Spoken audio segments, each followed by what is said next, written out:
हरे राम राम राम हरे हरे, हरे कृष्ण राम राम राम हरे हरे, हरे कृष्ण कृष्ण कृष्ण हरे हरे।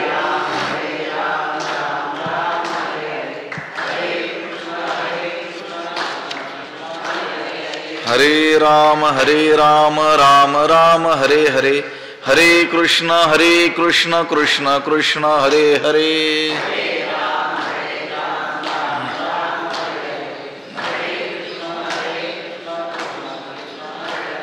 पुंडलीक वरदा हरि विठ्ठल श्री ज्ञानदेव तुकाराम, पंढरीनाथ भगवान की जय, माऊली ज्ञानेश्वर महाराज की जय, जगद्गुरु तुकाराम महाराज की जय। जन्म कर्म च मे दिव्यमेवं यो वेत्ति तत्त्वतः, त्यक्त्वा देहं पुनर्जन्म नैति मामेति सोऽर्जुन। नमामि सद्गुरुं शान्तं सच्चिदानन्द विग्रहं, पूर्ण ब्रह्म परानन्दमीशमालन्दी वल्लभम्। नमो सद्गुरु तुकया ज्ञान दीपा, नमो सद्गुरु सच्चिदानंद रूपा, नमो सद्गुरु भक्त कल्याण मूर्ति, नमो सद्गुरु भास्करा पूर्ण कीर्ति।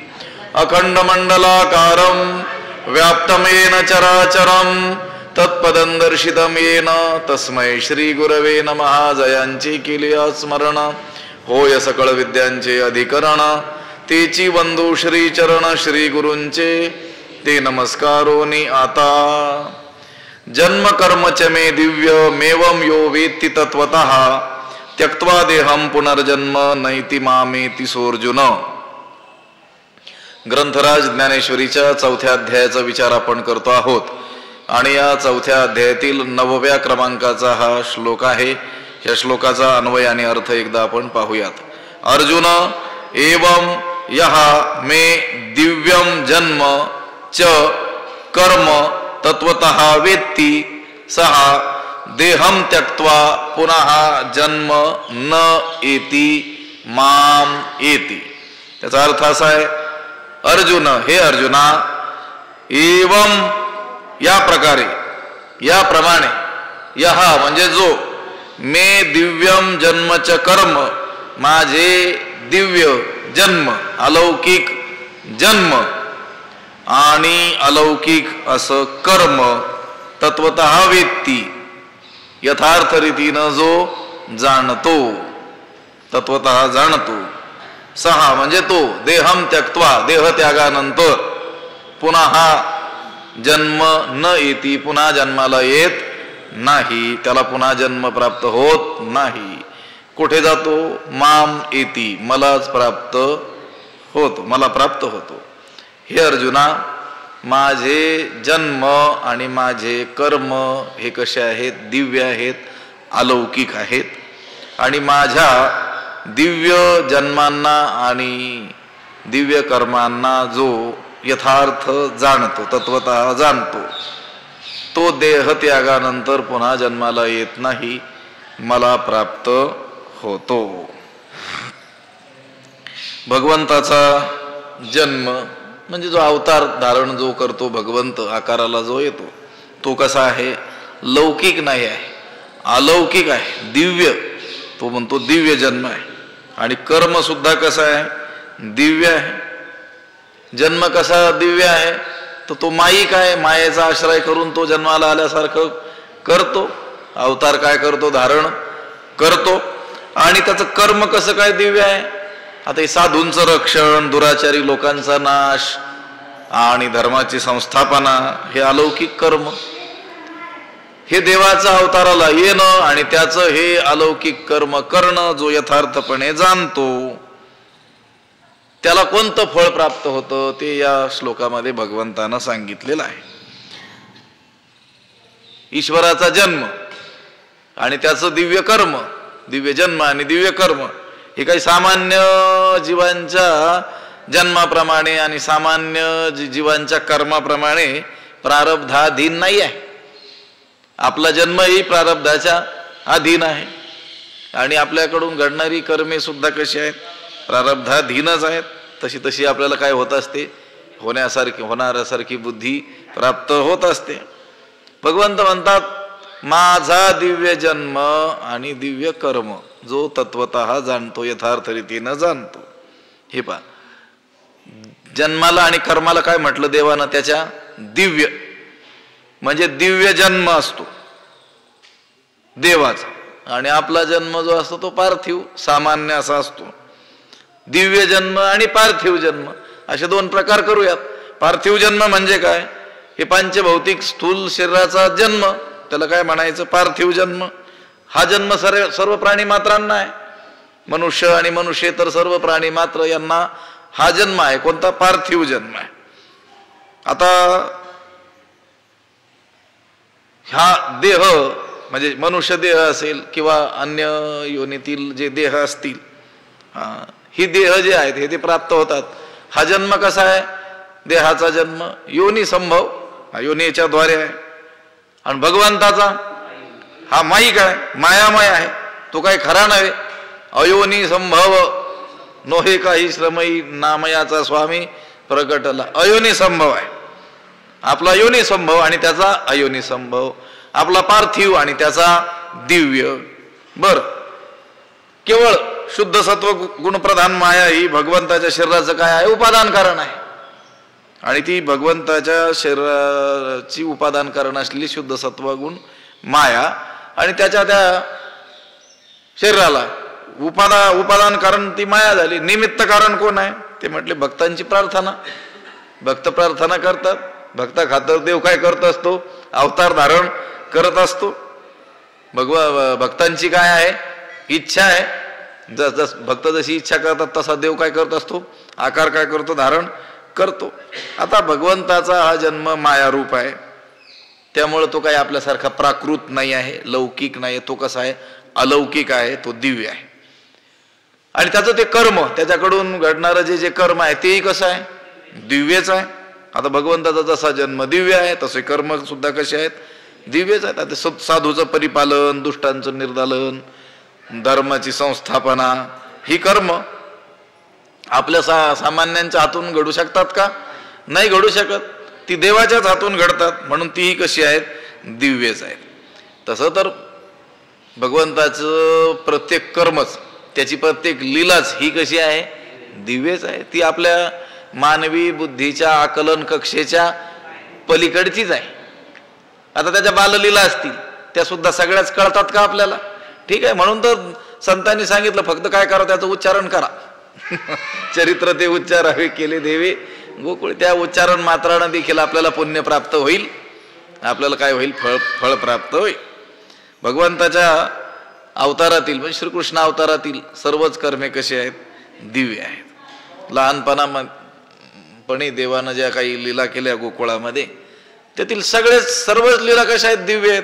दैत्य मारले, न घडता बाळपणाची फुली मी अदानवी सृष्टी केली. अजून बाळपणच मोडलेलं नव्हतं तोपर्यंतच दानवरहित पृथ्वी करून टाकली. काग बगरिठा मारिले बाळपणी अवघी दैत्य खानी बुडविल. त्या ब्रह्मदेवानं गायी आणि वत्स काय केली होती, चोरून नेली होती. भगवंत म्हटले न्याय नका नेली, तर ती गायी आणि वत्स तो स्वतःच झाला. आता हे काही सामान्यांना शक्य आहे का, त्या भयंकर राक्षसांचा वध करणं, स्वतःच गायी आणि वत्स रूप होणं. आपल्या आईला आपल्या मुखामध्ये काय केलं, विश्वरूप दर्शनात दाखवलं, इंद्राचा गर्व हरण केलं. सगळेच त्याचं कोणतंही कर्म घेतलं तरी ते काय आपल्यासारखं सामान्य कर्म आहे का, नाही. कसं कर्म आहे, दिव्यच कर्म आहे.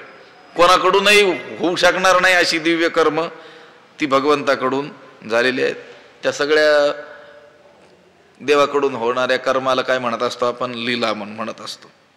लीला आपण शब्द अनेक ठिकाणी वापरतो. लीला या सहज, जे आपल्याला कष्ट करूनही साध्य नाही ते त्याच्याकडून कसं घडतंय, सहज घडतं. म्हणून तर त्याला काय म्हणतात, लीला म्हणतात. कष्टा वाचून ती क्रिया त्याच्याकडून घडते. बर, त्या कर्माचं त्याला फळ भोगावं लागतं का, फळ भोगावं लागत नाही. आपल्याकडून कोणतंही कर्म सहजासहजी घडत नाही, त्यासाठी कष्ट पडतात. आणि बरं केलं कर्म तर त्याचं काही ना काही फळ आपल्याला भोगावं लागतच. तो आचाट कर्मे करतो, पण तरी देखील त्याला काय म्हणतात, देवाची लीला आहे म्हणतात. सहज त्याच्याकडून ते घडतं आणि त्या कर्माचं फळही त्याला भोगावं लागत नाही. म्हणूनच ती काय आहे, दिव्य आहे.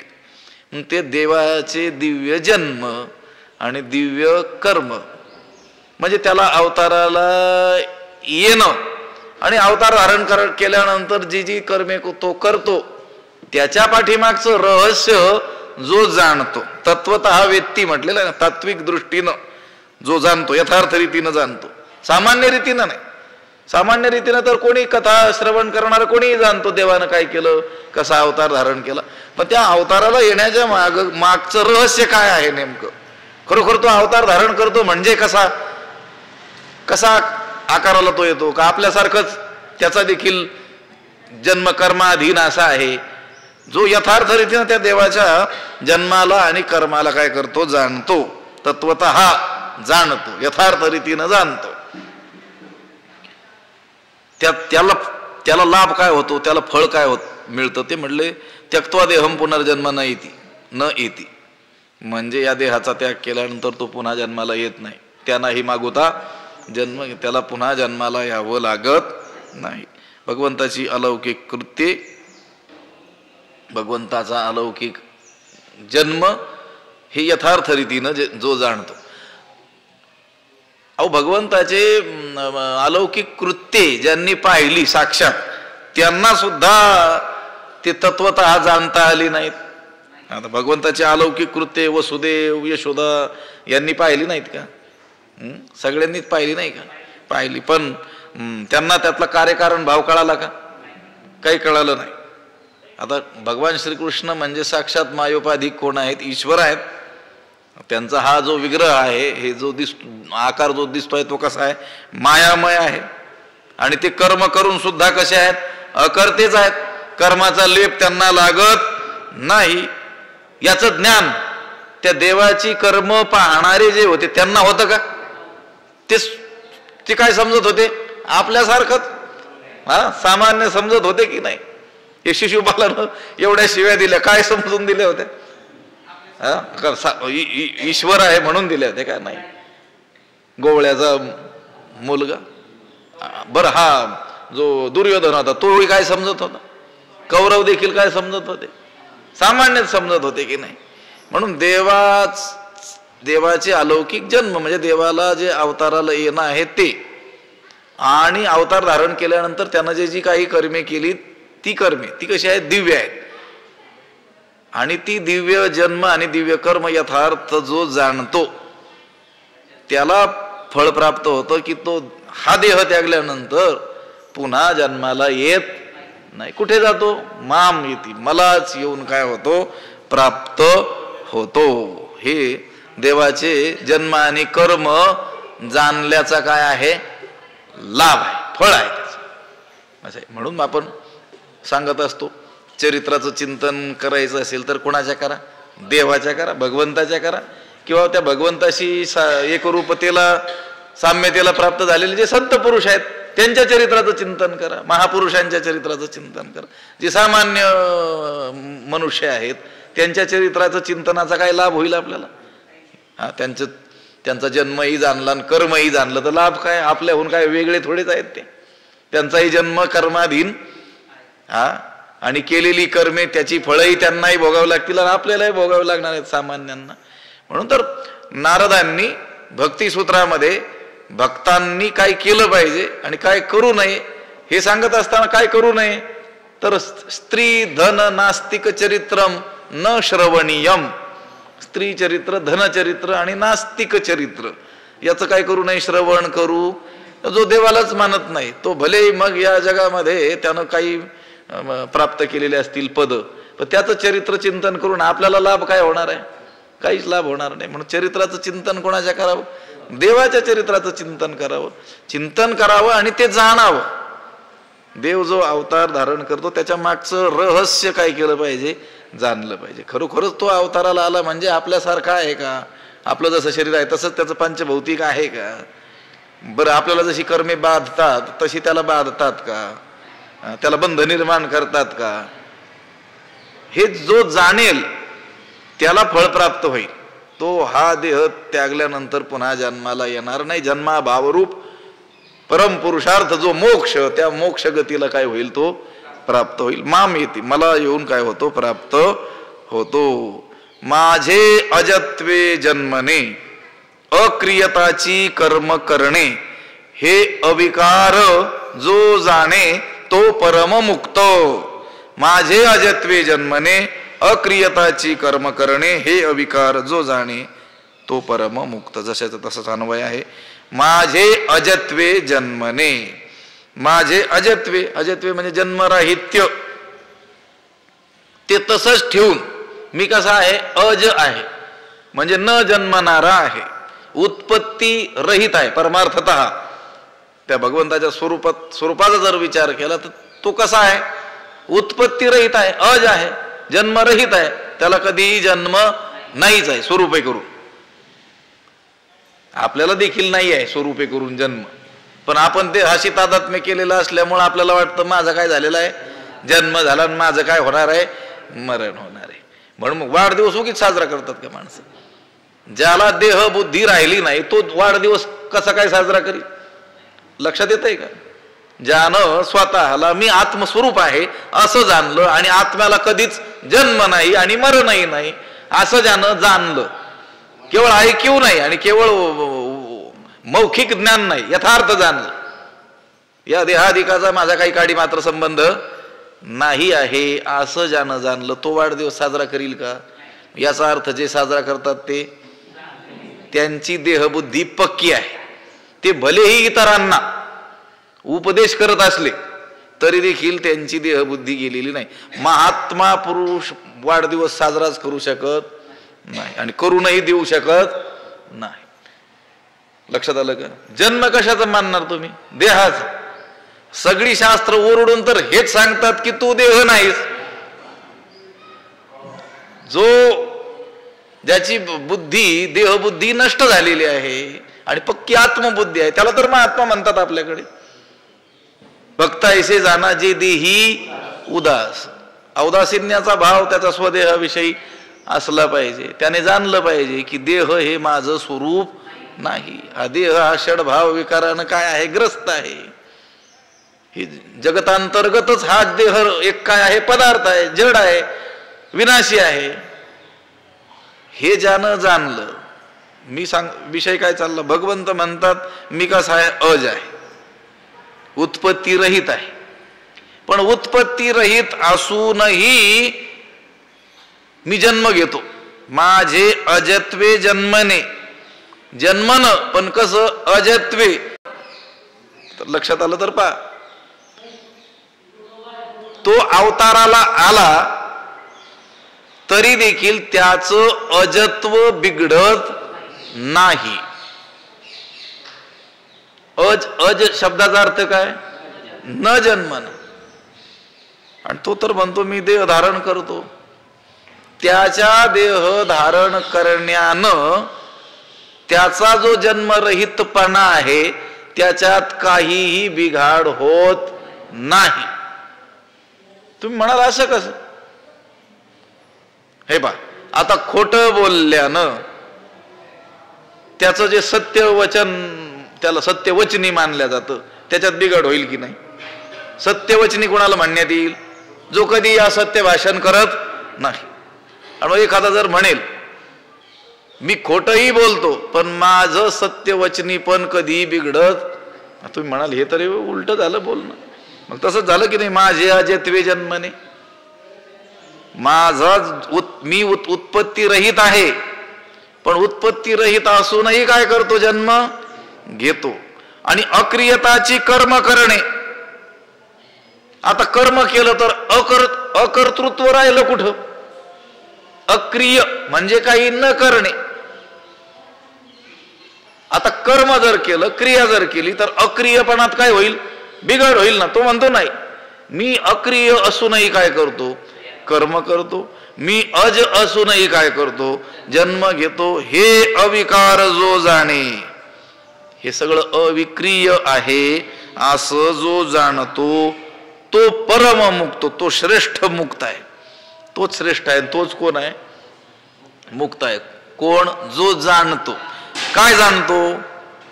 हे अविकार आहे, माझं स्वरूप अविकारी आहे, माझ्या स्वरूपाच्या ठिकाणी कोणताही विकार नाही आहे, हे जो जाणतो. आणि कसं असून जन्म घेऊनही आणि कर्म करूनही माझं अविक्रियत्व बिघडत नाही, हे जो जाणतो तो परम मुक्त, तो श्रेष्ठ आहे, तो मुक्त आहे. मुक्त कोण ते सांगितलं. कोण मुक्त? जो जाणतो तो मुक्त. काय जाणतो? तर भगवंताचं स्वरूप हे अविक्रिय आहे.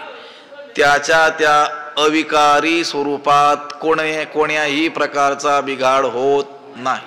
भलेही त्यानं अवतार धारण केला आणि त्या अवतारामध्ये त्याने कर्मे केली तरी देखील त्याचं अकर्तृत्व बिघडत नाही. हे जो जाणतो, यथार्थ जाणतो, तो परममुक्त. माझे अजत्वे जन्मने. अजत्व म्हणजे जन्मरहितपणा. आणि या जन्मरहितपणानं जन्माला येणं. अहो, जर परमात्म्याला जर जन्म मानला तर तो कसा ठरेल? अनित्य ठरेल ना. परमात्म्याला जन्म नाही, ठीक आहे, आपण आता जन्मदिवस साजरा करतो परमात्म्याचा, आपल्याला उपाय नाही ना दुसरा. मग काही त्याची भक्ती करण्यासाठी दुसरा काही सामान्यांना आपल्याला उपाय आहे का काही? पण जर खरोखर त्याला जन्म होतो, त्याचा जन्म होतो असं जर मानलं तर जातस्य हि ध्रुवो मृत्यूर हा नियम आहे. ज्याचा जन्म होतो त्याचं काय होतं? मरण होत.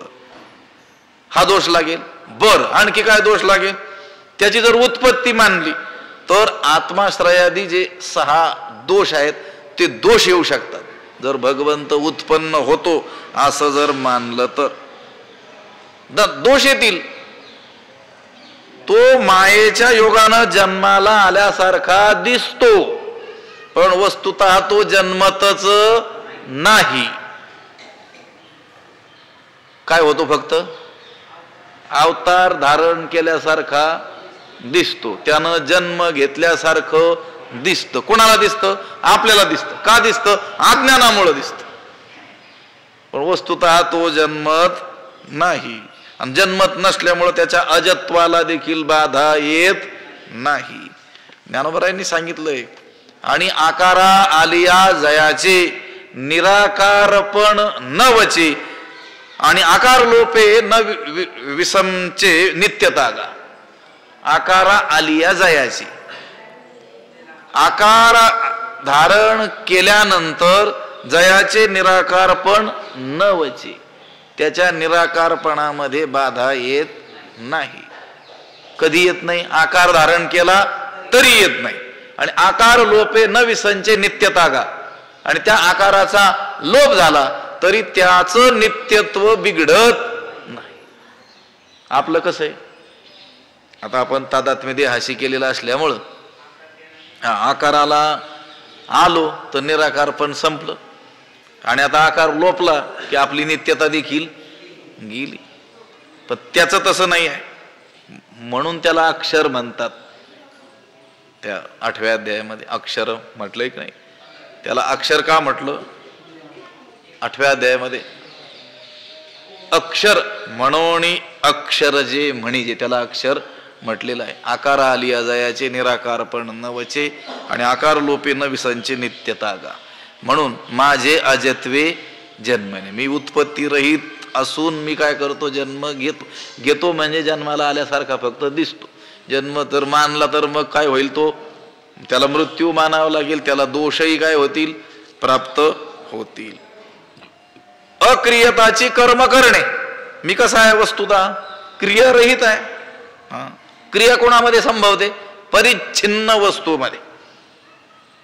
जी अपरिच्छिन्न वस्तू आहे, व्यापक वस्तू आहे, तिच्यामध्ये क्रिया संभवत नाही. आता हे आपण चलनवलन क्रिया करतो का? आपल्याला मर्यादा आहे ना शरीराला, काहीतरी परिमाण आहे ना, त्याला काहीतरी मर्यादा आहे की नाही? ती शरीराची लांबी, रुंदी, वस्तुमान इत्यादी काय आहे? त्याला परिमाण आहे. हे पहा, आता आकाश या पंचमहाभूतामध्ये सर्वात व्यापक आणि सूक्ष्म असलेलं महाभूत आहे. त्याच्या ठिकाणी क्रिया संभवते का? जैसे येथुनी परा जाणे आकाशा नाही. बाकीची सगळी महाभूत आहेत त्याच्यामध्ये क्रिया संभवते. पृथ्वी महाभूत आहे की नाही, हिच्यात क्रिया संभवते की नाही, संभवते. इथली माती तिकडं इकडची वाळू तिकडचे दगड इकडं नेले जातात की नाही, नेले जातात. बरं, जल हेही महाभूत आहे. जल एका जागेवरून दुसऱ्या जागेवर म्हणजे क्रिया घडते की नाही, त्याच्यामध्ये घडते. वायूमध्ये वायू नेता येतो, वारं वाहत आहे किंवा मग गॅसच्या टाकीत भरूनही नेतो वायू आपण, लक्षात आलं. अग्नी सुद्धा नेता येऊ शकतो की नाही, नेता येऊ. आकाश जैसे इथून परा जाणे आकाशा नाही, आकाशाला इथून दुसरीकडे जाणं आहे का, कुठेही गेलं तर ते आहेच ना. आकाश के नाही, आकाश कुठं नाही, सगळीकडे जाईल. त्यामुळे आकाश जाईल कुठून कुठं, कुठून तरी कुठं जाण्यासाठी कुठेतरी तो असला पाहिजे आणि कुठेतरी तो नसला पाहिजे. कुठेतरी त्याचा भाव आणि कुठेतरी काय असला पाहिजे, अभाव. तेव्हा जिथं हा भाव आहे तिथं हा जाऊ शकतो. मग जर सामान्य असलेलं आकाश की जे पंच महाभूतांच्या मानानं, बाकीच्या भूतांच्या मानानं काय आहे, व्यापक आहे. परमात्मा गगनाहुनी वाढ, त्याच्या अनंतपटीनं मोठा आहे. नभ तुझ माझी खेळे लपीथपी. नभ म्हणजे हे आकाश देवाच्या स्वरूपात काय करतं, लपाछपी खेळतं. कोण, आकाश. मग ज्याच्यात लपाछपी खेळायची, ते ज्याला लपाछपी खेळायची त्याच्यापेक्षा कसं असलं पाहिजे, मोठं असलं पाहिजे ना. आता याच्या मागं लपता येईल का मला, याच्या मागं लपता येईल पाठीमागच्या मागं. म्हणजे ज्याला लपायचं तो परिच्छिन्न आणि ज्याला जे लपायचं ते मोठं असलं, व्यापक असलं पाहिजे. आकाश लपाछपी खेळतं देवाच्या स्वरूपात. मग देवाचं स्वरूप किती व्यापक आहे. मग जो तो व्यापक आहे तर त्याच्यात क्रिया कसली होणार, तो कसा आहे, अक्रिय आहे. परमात्मा काय आहे, अक्रिय आहे. बरं, क्रिया घडण्याकरता परिच्छिन्नता असावीच लागते. व्यापकाच्या ठिकाणी तर क्रिया घडत नाही, अव्यापकता असावी लागते. बरं, क्रिया घडण्याकरता कर्त्याच्या ठिकाणी अहंकार लागतो. बरं, इंद्रियांचा संघात लागतो. हस्तपादादी वेगवेगळी अवयव लागतात की नाही क्रिया घडण्याकरता. आता जायची क्रिया करायची म्हटल्यानंतर पायाची गरज आहे, घेणं देणं करायचं असेल तर हाताची काय आहे, आवश्यकता आहे. पाहण्याची क्रिया करायची असेल तरी काय लागतील, डोळे लागतील. ऐकायचं असेल तर कान लागेल. म्हणजे क्रिया करण्याकरिता इंद्रियांचा संघात समूह आणि अहंकारही काय आहे, आवश्यक आहे. परमात्म्याच्या ठिकाणी या दोन्ही गोष्टींचा काय आहे, अभाव आहे. त्यामुळे त्याच्या ठिकाणी क्रिया संभवत नाही. ब्रह्म न लिंपे त्या मिळे कर्मा अकर्मा वेगळे तुकोबराय म्हणतात.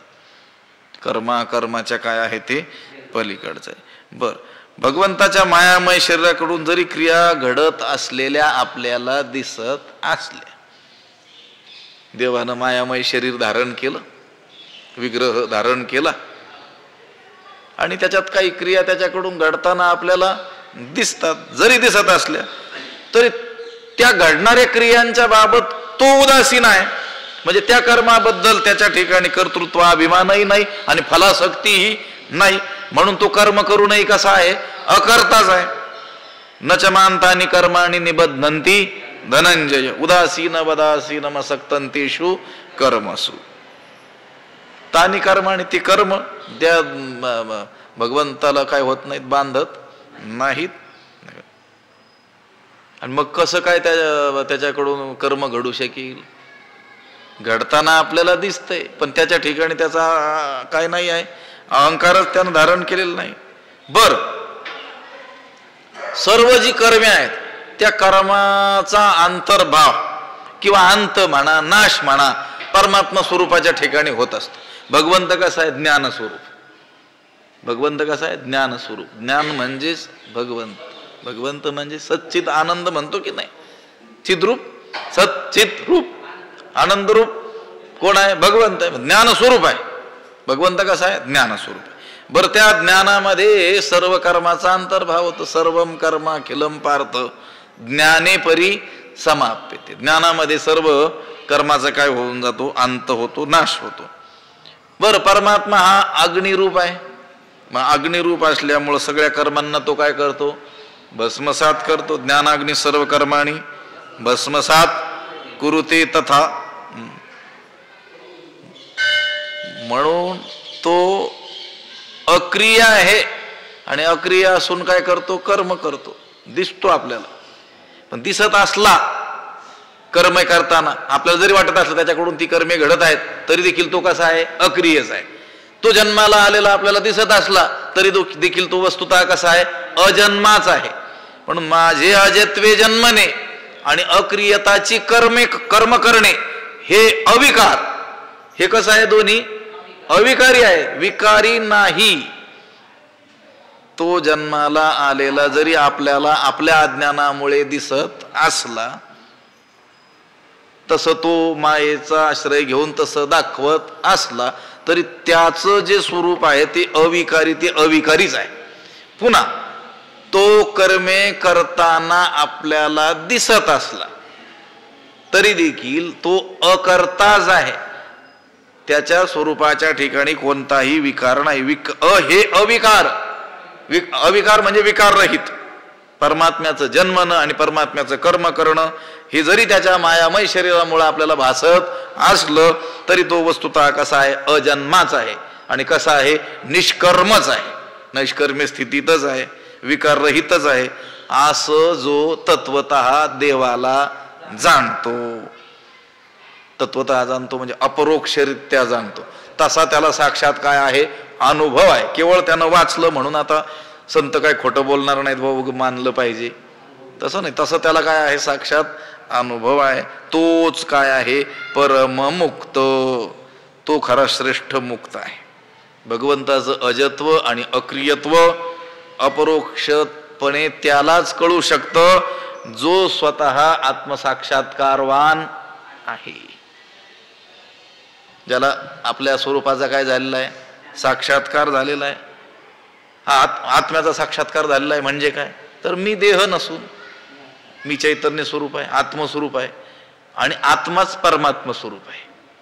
लक्षात आलं? केवळ आत्मप्रत्यक्ष नाही तर ब्रह्मप्रत्यक्षही झालं पाहिजे. देहाहून भिन्न चैतन्य स्वरूप आत्मस्वरूप मी आहे. आणि ज्याला ब्रह्म म्हणून परब्रह्म म्हणून शास्त्रानं सांगितलेलं आहे तो आत्माच ब्रह्म आहे. हे ज्ञान ज्याला झालेलं आहे, आत्मप्रतीती त्याला जर झालेली असेल तर तो कसा आहे? स्वतःला काय जाणतो? तो स्वतःलाही जाणतो मी जन्मरहित आहे आणि मी क्रियारहित आहे. असं ज्यानं जाणलेलं आहे तोच कसा आहे? परम मुक्त. तोच श्रेष्ठ आहे. तो आत्मज्ञ आहे, मुक्त आहे. म्हणून भगवंत म्हणतात हे अविकार जो जाणे तो परम मुक्त. देवाला जाणणं म्हणजे कोणाला जाणणं हो? लक्षात आलं? देवाला यथार्थ कधी जाणता येईल? जो स्वतःला यथार्थ जाणील त्याच वेळेस. कारण देव त्याच्याहून भिन्न. म्हणतात की नाही, देव पाहावयासी गेलो तेथे देवची होणी ठेव. मी देव पाहायला गेलो, कोण आहे तो देव? आणि मग मला त्या देवाचा शोध घेता घेता घेता कळालं की मीच कोण आहे? मीच परमात्मा स्वरूप आहे. देवाला जाणायचं म्हणजे तो शंख चक्र गदाधारी वगैरे असा नीलवर्ण मेघश्याम असं नाही जाणायचं. त्याचं यथार्थ स्वरूप जाणायचं. आता त्याचं यथार्थ स्वरूप आणि आपलं यथार्थ स्वरूप हे काही भिन्न नाही आहे. जो हे जाणतो की मी जन्माला आलेला दिसत असलो तरी मला जन्म नाही आणि माझ्याकडून कर्म घडत असताना दिसत असलं तरी त्या कर्माचा माझा काही संबंध नाही, मी अविकारीच आहे, असं जो जाणतो तो परममुक्त. हे पाय मुक्त कोणाला म्हणतात? ज्यानं आत्म्याला काय केलेलं आहे? जाणलेलं आहे. स्वस्वरूपाला काय केलेलं आहे? जाण. आणि इथं भगवंत काय म्हणतो त्याच्याबद्दल सांगतो, माझे अजत्वे जन्मने अक्रियताची कर्म करणे हे अविकार जो जाणे तो परममुक्त. खरी गोष्ट काय आहे? मी अविकारी आहे, मी जन्मरहित आहे, मी क्रियारहित आहे. हे जो जाणतो तो मुक्त असतो. एकच आहे. आणि कशा आहोत? ते अशा आहोत, अजत्वा अज आहोत. आणि कशा आहोत? अक्रिय आहोत, अविकारी आहोत, सच्चिदानंद रूप आहोत. हे जो जाणे तो परममुक्त. असा जो आहे ना, ज्यानं देवाला अशा रीतीनं जाणलेला आहे, तो चालीला संगे न चळे, देहीचा देही ना कळे, मग पंचत्वी तव मिळे माझ्याची रूपी. तो चालीला संगे न चळे, देहीचा देहा ना कळे, मग पंचत्वी तव माझ्याची रूपी मिळे. तो कोण? तो परममुक्त. तो चालीला संगे न चळे. तो चालीला म्हणजे तो वागत असला, व्यवहारात वागत असताना आपल्याला दिसत असला, व्यवहार करत असताना दिसत असला तरी न चळे म्हणजे आपल्या मार्गापासून ढळत नाही, आसक्तीनं तो मार्गापासून ढळत नाही. तो जीवनमुक्त पुरुष जोपर्यंत प्रारब्ध आहे तोपर्यंत देह, इंद्रिय, मन, बुद्धी इत्यादींनी व्यवहार करत असताना आपल्याला दिसत असला तरी देखील तो आसक्तीने करत नाही, व्यवहार करताना दिसतो. आता संत पुरुष देखील आपल्यासारखाच व्यवहार करताना दिसतात की नाही? तोही नेत्री पाय, तो डोळ्याने पाहतो, श्रवणी ऐकतो आहे, आपण कानाने ऐकतो, तो कशाने ऐकतो? कानाने. आपण पायाने चालतो, तो कशाने चालतो? पायानेच. आपण देवाणघेवाण हाताने करतो, तो कशाने करतो? आता सगळा व्यवहार आपण जसा करतो अज्ञानी माणसं, तसाच तो महात्मा देखील करतो, पण न चळे. तो आसक्तीनं करत नाही, म्हणजे आसक्तीनं तो आपल्या मार्गापासून ढळत नाही, ते व्यवहाराशी आसक्त होत नाही, लिंपायमान होत नाही. देहीचा देही ना कळे, देहात असून सुद्धा देह भावाला वश होत नाही. देहात असतो आपण, जसे देहात आहोत, देहात असला तरी देहाने बद्ध होत नाही, देह भावाला वश होत नाही.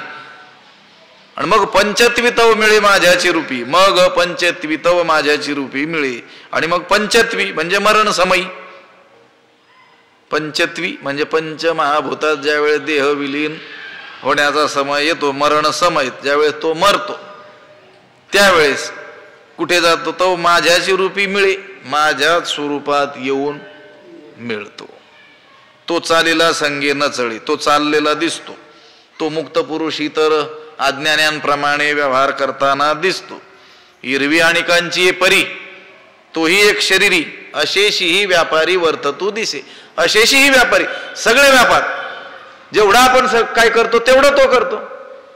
अज्ञानी मनुष्य जेवढा व्यवहार करतो तेवढाच व्यवहार तो ज्ञानी पुरुष देखील करताना आपल्याला दिसतो. परंतु त्याचा बोध असा असतो की मी काहीच करीत नाही. पश्यन शृण्वन स्पृशन जिग्रन नश्नन गच्छन स्वपं श्वसन प्रलपन विसृजन गृह्णन उन्मिशन निमिशन पी. सगळं काही करत असताना सुद्धा मी काहीच करत नाही, हा त्याचा काय असतो?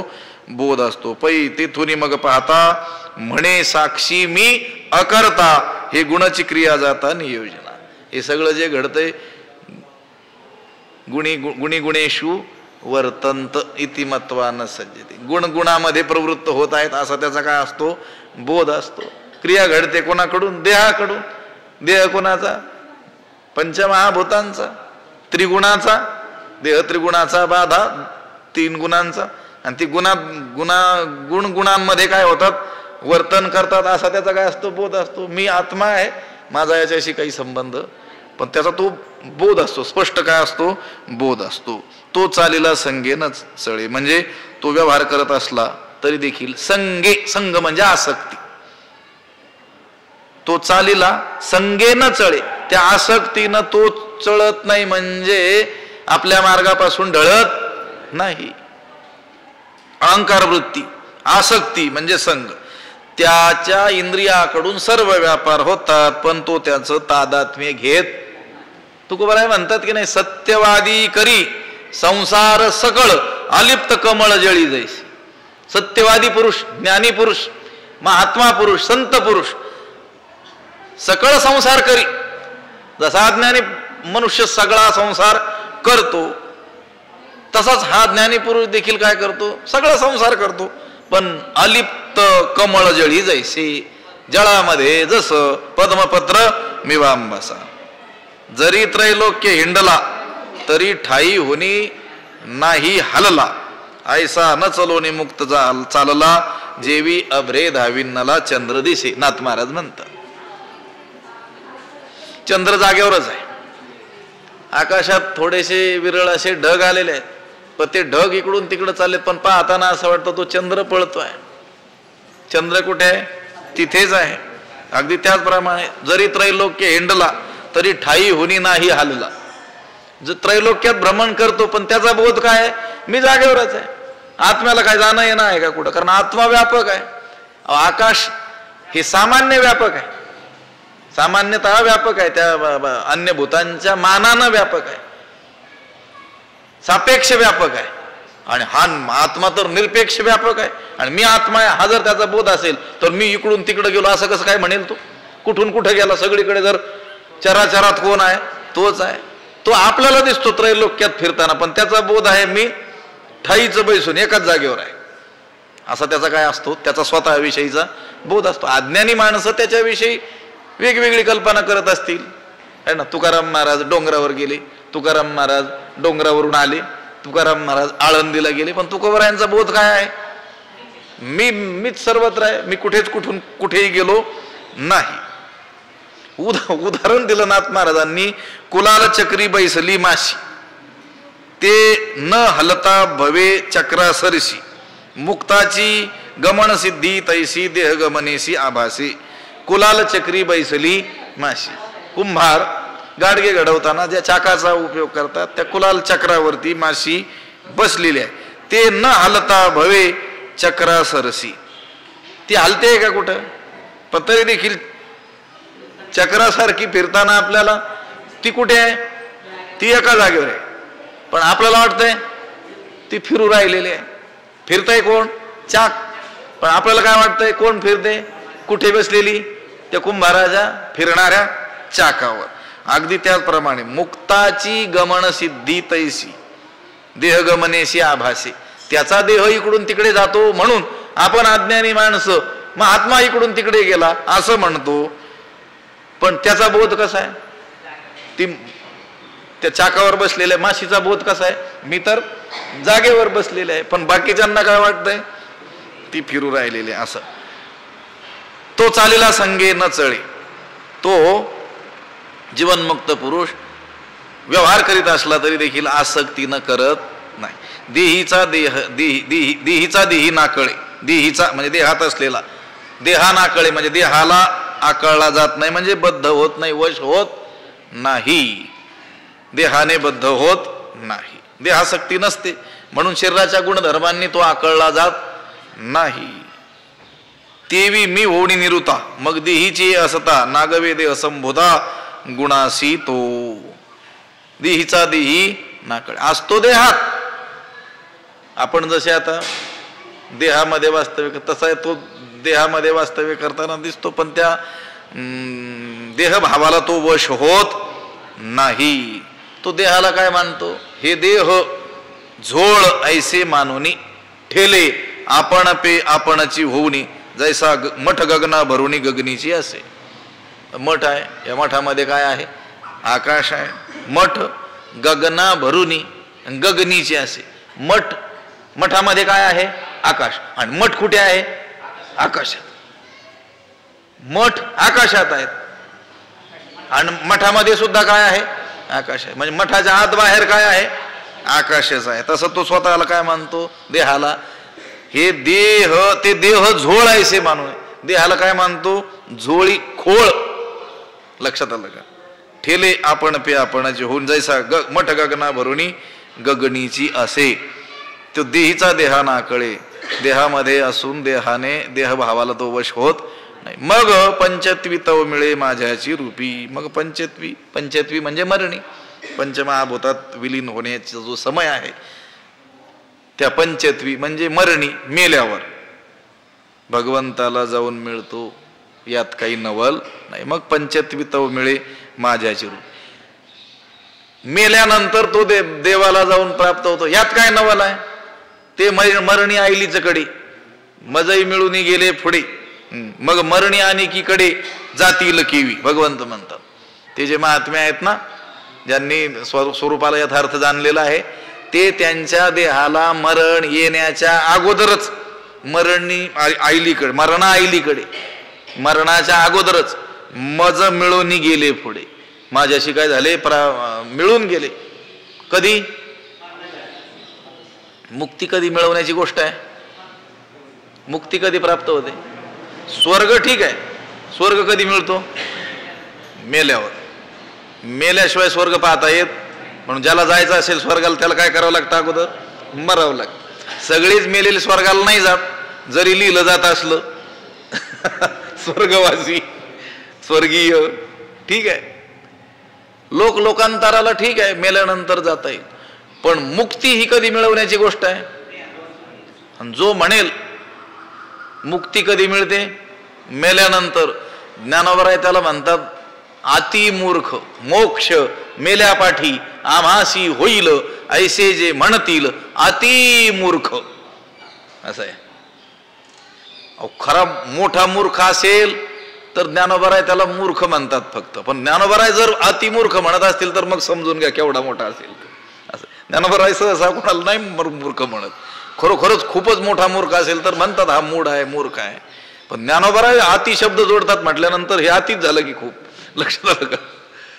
मोक्ष मेल्यापाठी आम्हासी होईल, मोक्ष मेल्यानंतर आम्हाला प्राप्त होईल असे म्हणणारे अतिमूर्ख आहेत, गाढव आहेत.